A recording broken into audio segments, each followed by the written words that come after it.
भर्नु छ ज्ञानको भण्डार, अटाउनु छ अन्धकार, यही यो सुन्दर जीवनको आधार। धन्यवाद भाइ।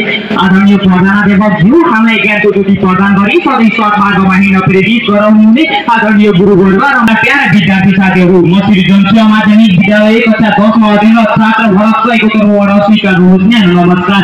आज म यस एसेम्बली प्रोग्राममा शिक्षा हाम्रो जीवनको आधार भन्ने विषयमा केही कुरा व्यक्त गर्न चाहन्छु। शिक्षा भनेको केवल किताब पढ्नु मात्र होइन, शिक्षा भनेको जीवन बुझ्ने तरिका हो।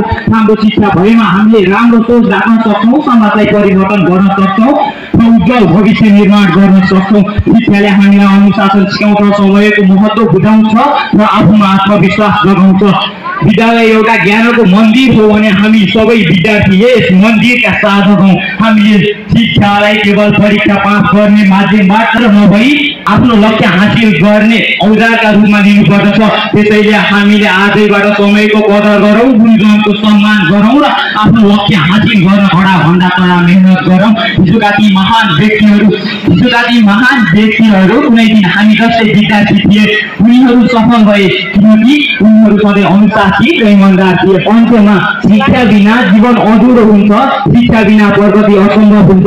हामीले पढ्न पाएका छौँ, यो नै हाम्रो सौभाग्य हो। त्यसैले साथीहरू, आउँदो शिक्षाकै माध्यमबाट हामीले हाम्रो जीवन, गाउँ र देशलाई परिवर्तन गरौँ। धन्यवाद।